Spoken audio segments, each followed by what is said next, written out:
Welcome to the Ideal Investor Show. This is the podcast where we help you challenge your mindset and discover where you are. Tired of stories about other people's success? We can help you change your life, determine your time freedom point, and join us on the journey to financial success. Let's go. Hello and welcome to the Ideal Investor Show, where we bring you great guests, where we talk about what can we do with our money, how can we make our money work a little better for us, or how can we actually reach financial independence and financial freedom, what I call the time freedom point. And there are many different methods, some of which we have already discussed. And today we have an expert, Rob Scranton, is with us to tell us a little bit about another way of getting our money to work for us. Rob, welcome to the show. Appreciate your invitation to be on here today. Glad that you could make the time. So before we dive into the way that you are basically a special expert in called infinite banking and the things around it and how it works, tell us a little bit, how did you get to where you are? What inspired you? What are you doing? Where's Rob coming from and what is he doing now? Yeah, it is kind of interesting. I don't know that I completely stumbled upon this, but I kind of did. You know, it's something most of us are not taught in school. I don't think they even teach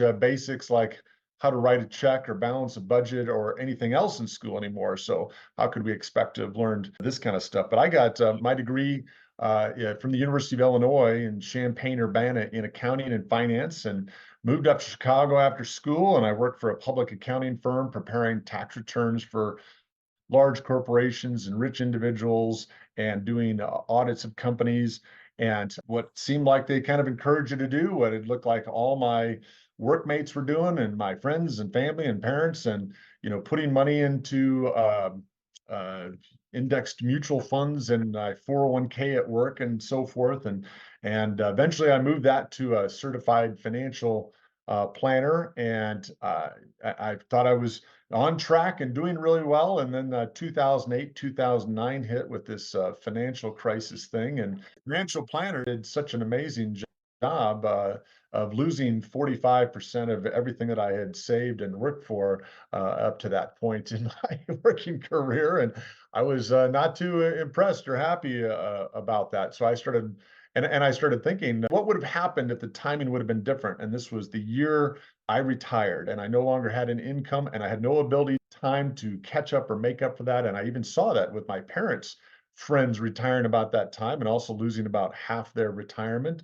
And then they started showing up working again in Lowe's and Home Depot, and I would say, "Hi, Mr. Smith, how you doing?" And they would sort of nervously apologize, almost like, "Oh, hey, Rob, I'm back working here. I just tried the retirement thing, and I just, you know me, I'm too much of a busybody. I just couldn't stand sitting at home all the time." I'm like, "Yeah, right. I know you probably have to work because your retirement didn't turn out the way that you planned." I'm like, "Oh boy, that's just awful." So I started looking at other things, and I came across this thing called Becoming Your Own Banker, and read this book, the same name, by a gentleman named R. Nelson Nash. And I first thought, my goodness, this is unbelievable. Why doesn't everybody do this?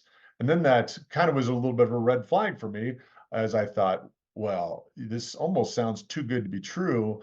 And how come, with my degrees in accounting and finance and my work experience, why have I never heard of this before? So my experience with infinite banking in the form of persecution against it. Yeah, I was just about to say, it sounded like you wanted to audit it.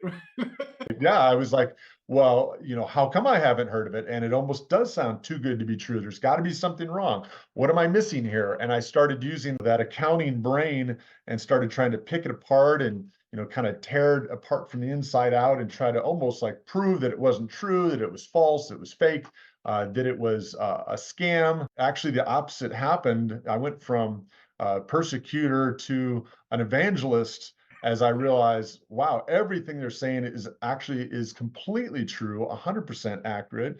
And it made me even more mad that with my degrees and work experience that I had never heard of this, because I'm like, if I didn't know anything about this, I'm pretty sure most Americans have never heard of this either. And it was really telling to me when I was explaining this all to my dad. And he said, I should show you something.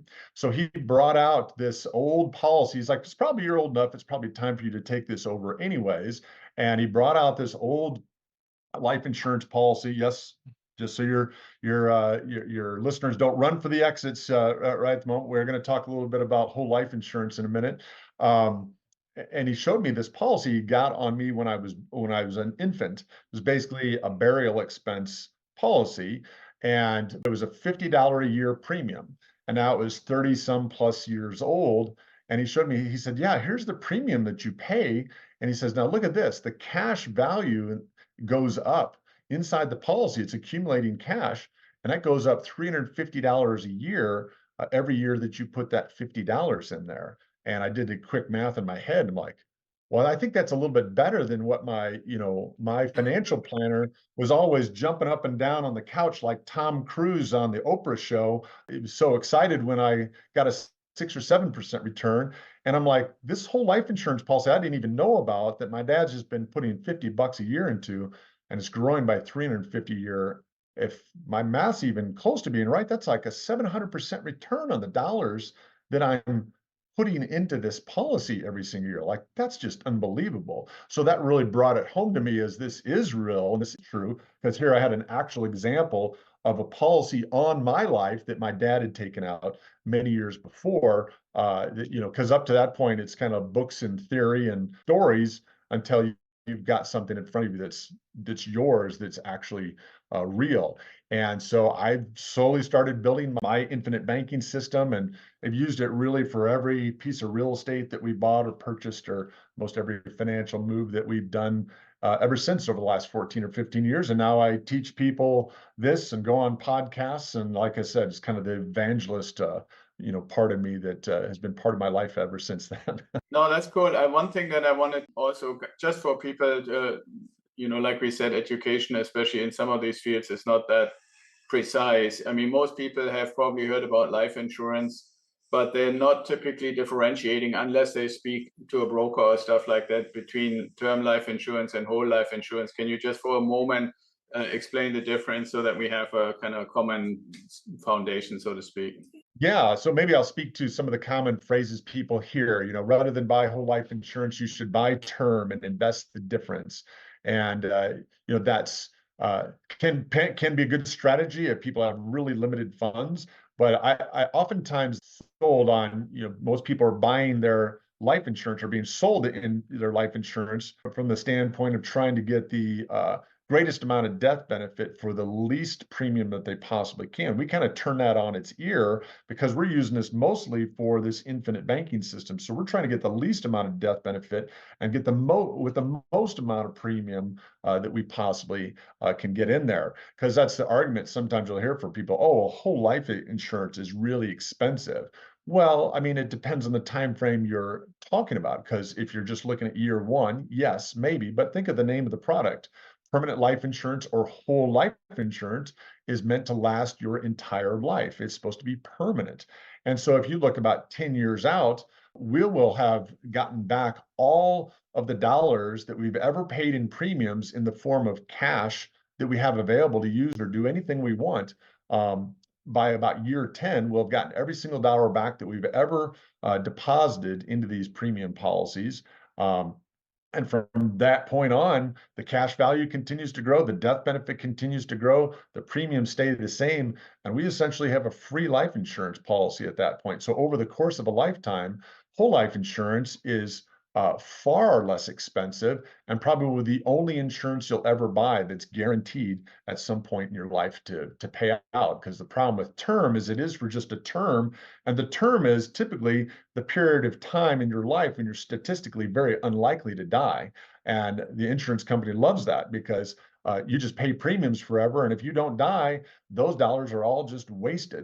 There's no ongoing benefit from them. And when you get to the point in your life when you are likely to die, they raise the premiums by 10 times, and most people just don't want it anymore. And then they're left with no insurance and nothing to pass on, to the heirs, except for the assets that they have that will get eaten up by taxes and inheritance taxed and probate and all that sort of stuff. Absolutely. And one thing to the point that you said about, you could do the term and just invest the rest of the money yourself. I always point out that even though life insurance companies have certain rules, what they can do with the money of their policyholders, but it's still much more likely when they invest billions a month that they get into certain deals and certain opportunities that you and I and 5 other people, even if we were to pool our stuff together, have no chance in getting into, right? So I can say for myself, because I'm obviously applying this as well, when I look at the annual report in the performance, it is pretty amazing to me that even though, like, people are focused on the stock market and all that kind of stuff and other things which have in more or less volatility, my whole life policy has basically been relatively steady, well above inflation for as long as I had it. So I mean, from that perspective, I think it's a little bit of a fool's errand to claim that you can be better than somebody who's basically having a whole department, or I don't know how many people they have, just to look at what can we do with the money to invest it the best way possible.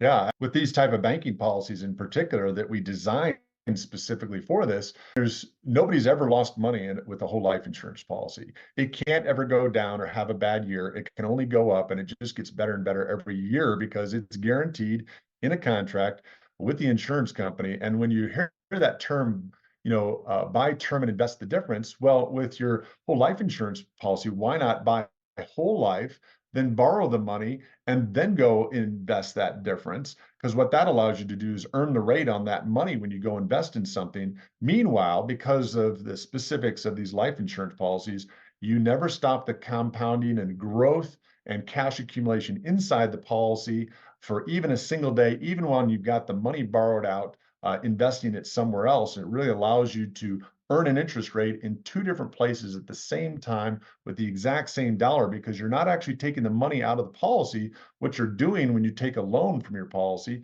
you're taking a loan from the general fund of the insurance company itself with your life insurance policy collateral. That's why the insurance company doesn't care, because they're always going to be made whole because they've got your life insurance policy and they know that you're going to die. None of us are going to get off this, planet alive. Features and benefits just don't exist with any other financial tool or product on the planet that I'm aware of. And if you know something, Axel, please let me know, because I've been looking for 14 or 15 years and I haven't found it yet. If I knew, I wouldn't do it anymore, but I don't. So, but what I want to point out in our language is 2 things. One is most of the people that listen to our show come because they're in some way, shape, or form interested in real estate investing. And whether it's for your own house that you're living in or whether it's for an investing property, it is very common and understood, and I think much more understood than infinite banking, that you have the house has a certain value. Let's say you buy a $250,000 house, you get it, the appraiser says, yep, it's $250,000. And then the bank says, well, if you put in 5, 10, or if it's an investment property, 20%, I give you 80. Right. And in a way, I think in my language, for our investing community, what you just explained is basically to say, here's a policy. I'm willing to give you whatever is the current value of the policy without asking you that you have to rip it down or give it away, or like the house. We keep the house, we own the house, we own the title, all of that. And the bank says, yep, I see this thing has value. Now, obviously, the house gets more valuable over time, which is, and I want you to explain this a little bit, what happens when you say, okay, well, I have my policy now for 4 years. I got a loan against the value. I used the 40,000, bought an investment property. And so now I have it for a while, and I get my annual statement and says, oh, it's not 40 anymore, it's 70 now in the policy. I've been keep paying my monthly premium. What happens then? So there's more cash in the policy over time, even though you haven't fully paid that one back yet. And most people's thinking, I think, because of what they're used to or what they've experienced with everything else they've done in their life, they're thinking be like, okay, so now it's 3 or 4 years later, it should be 80,000 there, but I borrowed 40 out. So that means I probably only earn on the 40,000 the amount that I hadn't borrowed. But that's not true. Actually, even though you still had the 40,000 out and it's in the house that you're able to purchase, and now it's appreciating, you're cash flowing, making some money, hopefully every month on that over here, Right. but you're still making that interest, and the cash is accumulating, growing, and compounding on the full 80,000, not just the 40,000. Because you'd borrowed some of it out. So you're able to earn in that real estate and still continue to earn on the full amount. So that's what we talk about. As much money as we could funnel through there into our bank before we do whatever else, whether it's paying off debts, and so the interest we save because we're not paying that interest rate, or if we invest it. That's one of my favorite things to do is, get in with a group of real estate people that are doing flips and needing, hard cash to acquire property so they can turn it around.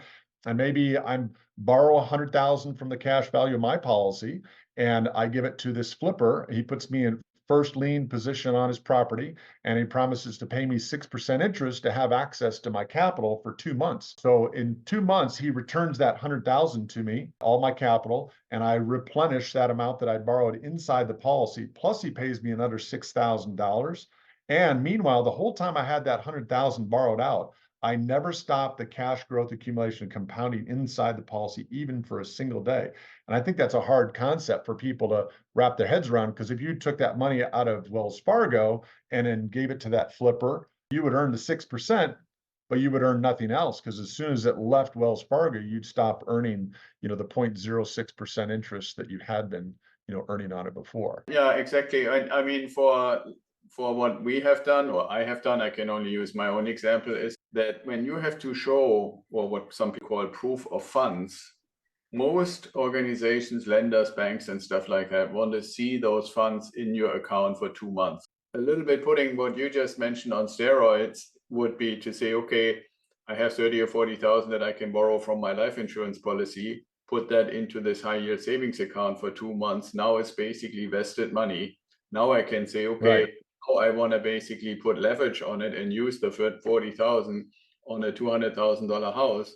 The other 160,000 comes from the bank. Now the property, obviously, like you said, absolutely, and we only want to invest in well-performing properties, so it should be cash flow positive, which means we pay the mortgage for that $160,000 regular mortgage on that house out of the rent. And whatever the positive cash flow is, we can pay as the interest on the loan that we got for those 40,000. But the money that was initially a loan now becomes a down payment. And what's nice is on the insurance policy, it's totally secure. It's not that we are overburdening the property with like 100% financing, because obviously we only get the loan, those 40,000 initially, from the life insurance policy, because that money is literally sitting there. Right. Yeah. We have, in a sense, basically, we can almost say, and this is, I think, going a little closer to this idea of infinite. We are not really necessarily, and I know that can't be done every month, but every so often you can do it so that you really don't use any of your own money. And you use, on the one hand, the bank's money, and on the other hand, the money that you got out of the value of your policy, and you don't really use any of your own. Yeah, my understanding always, and correct me if I'm wrong about this, Rob, infinite is because if you have zero in, then your cash on cash return is infinite, right? That's right. Yeah. That's exactly right. Concept is to recycle, reuse the same dollar, over and over and over again, instead of letting it, leave or disappear. It's another way of building a war chest, for a real estate investor. I've heard people say that, like, well, I was kind of forced to, save, because this was like a savings account that came with a bill. And then some of the best deals I ever made, I was able to make because I could make double the down payment that somebody else could. Before I went to the banks, I was more attracted to the banks, and the buyer chose me with a lower cash offer than somebody else because I had a higher down payment, and it made them feel more secure and like the deal was likely to go through, and that I was more financially stable than the other person, and they really wanted it to sell. And so I've heard from people as well, because I mean, they don't have to go through all the bank stuff. They can just call the insurance company and have a check at their house in 4 or 5 business days. Yeah, absolutely. I mean, the other thing is, and you mentioned it a little bit earlier, is in a sense you could, and I use the term almost like a waterfall when you think about make the same money work multiple times for you, right? So if you just, for a moment, for our audience, if we were to say, okay, I do annual payments just because I want to have it easy, right? So I make a $20,000 annual payment in my insurance policy, but then turn around and also borrow against it. So then I take those 20,000 and buy a $100 house. And so now I have, my insurance has 20,000 to make more out of it. I own the house, and the house is paying rent and hopefully has enough positive cash flow so that I can pay the mortgage and the loan. But the next thing, the next level in the waterfall is, wait a few years, let's say 3 years and 6% on average, you're another $18,000 in that house. So now you can get a home equity line of credit on that same house, still not really your money, and you get another house for like 80 or 90,000, and that has positive cash flow. So that now we are 3 levels into the waterfall, right? And you obviously Yeah. keep paying into the policy. The policy is more valuable. You can loan against that, get another house, do it again and again, and you can make like, I don't know, these Mexican waterfalls that go. Exactly. My dad acquired 39 units over his real estate career, and that's exactly how he did it. Just he was patient, and as the equity grew, and you refinanced and used that as a down payment on the next one, just kept acquiring. I mean, remember growing up, my dad was injured and couldn't really work, but he just kept acquiring all these properties. I'm just cash flowing a little bit on each one. But after 20 or 25 years, he owned all of them outright, and man, he did really well. Yeah, the other reason I think this is important for the audience to realize is it's on the one hand, it's the aspect of patience. I think the other important aspect in this whole overall concept is the loss of the purchasing power of the money itself. Oh, absolutely. Yeah. A client the other day was able to point it out to him. I'm like, your house is appreciated so much that you could get a home equity line of credit and pay simple interest on your duplex and just pay the duplex off and stop paying amortized interest on it. And he Right. just like, because it's Yeah. only like 2 years that he had that. So I'm like, so you're going to be paying 85% interest for at least the next 3 or 4 years still on that duplex. But if you use your house to get a home equity line of credit, pay off that $200,000, then you're just paying simple interest. No, you're absolutely right, Rob. And it's really important for people. I always encourage anybody, whether it's for investing or just for your own residence, take a look at the amortization table. And then you can, even when you're still sitting at the closing table, say, what if I were to pay $100 or $200 extra every month? It's most of the time completely mind blowing how much shorter the whole thing gets just by paying a little extra. So one thing I want to ask, because I believe I've heard that there are kind of two different ways. Either the life insurance organization can give you a loan, or banks can give you a loan against it. Can you describe a little bit these two options and if there's any significant difference? Yeah, I mean, there's a lot more work and red tape to go through with a conventional bank. I mean, they even have regulations these days where if you want to take $10,000 of your own money out, you got to fill out a bunch of paperwork, for goodness sakes. I mean, to use your own money. With the life insurance company, because they're always backed by your policy, taking a loan is as simply as, calling an insurance company, finding out how much cash value you have inside the policy currently as of this date, and then you can just ask with a one-page piece of paper and your signature, request that they send you a check, and usually arrive in 4 or 5 business days up to the full value of that cash value inside that policy. And that's as simple as it is. No questions. Nobody's going to ask you why you're taking it, what you're using it for, what your purpose is, or any of those. So it creates a lot more privacy, autonomy, and all that money, when you borrow it out, that's the thing, is all that grows inside there tax-free. And because we're taking out as a loan, even if we were to use that to fund our lifestyle as our income source in retirement at some point, we're still pulling that out as a loan. And so you've never paid any taxes on any loans you've ever taken your entire life. And so you won't pay any tax on this either. The IRS doesn't recognize it as income. Two quick things. If you could obviously take the policy and just get that same letter, give it to a bank and say, okay, give me a loan against this asset. And they would do it. I have done it, and it's not a problem. It's way faster than any regular loan or mortgage or anything. Are you aware of any differences that are significant in the interest that they're charging between what a life insurance charges and what a bank charges? I think it's pretty similar. I would say it's mainly just the ease of using your banking system. Plus, a lot of people we work with, that's really is an important thing to them, that autonomy, independence, having dominion over their own money and financial system. And they don't necessarily want to have it recorded somewhere by a traditional bank and have, the ability to somebody to track and follow what they're doing and where their money's flowing and that sort of thing as well. So I think that's an aspect that it's really almost all of our clients just goes directly to the life insurance company itself. Right. Yeah. But one thing, that's a little bit of a sneaky reason why I asked that, right? So if you ask yourself, okay, how is it that they're making returns, right? The life insurance company in that context is basically acting like a bank by saying, okay, policyholders, you gave me money, we give it out for interest to people. And let's say right now, when everybody is asking about 7% or something like that. So for the policyholders, when you say, how is it that they're making 7% on my money? Well, because they're giving it out as loans, and the people that get the loans get 7%. I know they put it in other places too, but that is definitely one place where they're handing out the money just like a bank, and they're collecting interest. And so that's one way to make money, right?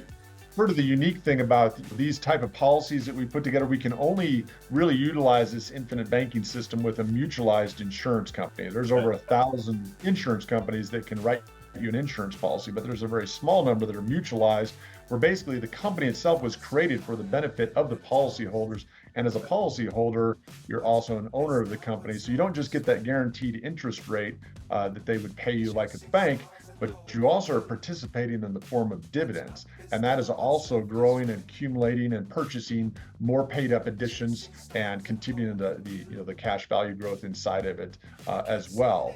And so that's kind of a secret sauce a lot of people aren't aware of or don't know about. The insurance company profits, we profit as policyholders as well. Right, absolutely. Rob, I think we have layered it thick enough now that everybody knows they need to do this. So if they want to get in touch, I told you I'm an evangelist now. And so how can people get in touch with you if they want to get this set up and don't have it yet? Yeah, I'd say we have a free masterclass that goes into this in a lot of depth about everything infinite banking that they would ever want to know on my website at yourfinancialiq.org. That's yourfinancialiq.org.